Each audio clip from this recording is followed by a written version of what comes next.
So many people have a kitchen faucet just like this one with water squirting out the side, poor flow, and it just doesn't work the way it's supposed to. But in this video, I'm going to show you how you can fix this problem yourself. You don't have to call a plumber or even spend a dime. If your issue is low flow, the very first thing to check is actually underneath your sink. You want to find your shutoff valves for both the hot and the cold, and make sure the valves are fully open. Plumbers get called out all the time for this exact issue, and then they later find out that somebody in the house accidentally closed one of the valves. If you're still having issues, let's move on to the faucet itself. Now the piece we need to remove is this thing called an aerator that's on the end. But if you go and grab a wrench like this, you are going to absolutely destroy it. Just go and grab one of your jar openers. You want the kind that is either silicone or rubber. Grip it as hard as you can, and you might have to hold the shaft of the faucet, but I found this trick always works to remove even the most stubborn aerators. The one you're looking at here is 32 years old, and I don't think this aerator has ever been removed. We can clearly see the cause of our problem. You can see dirt, debris, I even see some metal bits in there, hard water stains. Now you could just go ahead and rinse this junk off and call it a day, but you're not really going to solve the problem. We need to clean the inside of this aerator as well. But we can get this thing cleaned up in no time using another simple trick, and that's going to be to use white vinegar. But you're not going to just stick it in whole like that because we need to get inside the components.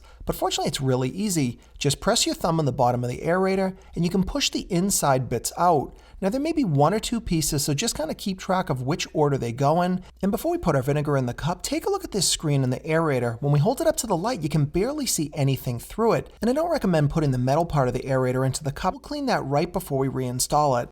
Now I already went ahead and rinsed these off a bit, but you can see there's still junk and debris all over it. But that's exactly what this vinegar is going to do. It's going to clean all that stuff out, and you don't have to do any of the work. Pour enough in just to cover the parts, and then you can let it sit for anywhere between 2 and 24 hours. Within just a minute of adding that vinegar, I could already see the cleaning action happening. There were bubbles forming, kind of fizzing, and this thing was already going to work.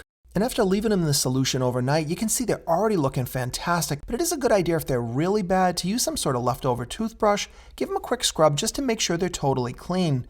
And take a look at the screen now when we hold it up to the light. You can see through it, and this thing is definitely ready to be reinstalled. And one last bonus tip to make sure you're not going to have to do this job again for ages, take an extra second to use that toothbrush or a rag, wipe off the threads around the faucet, but go ahead and open it up without the aerator. That's going to make sure that any debris inside gets flushed out, and now's the time you can also wipe out the inside of the aerator itself. Then just snap the parts back in, you can thread it right onto the faucet, and you do want that aerator tight, so grab that jar opener again, snug it up, and all we've got left to do is turn on the faucet and see what kind of results we'll get.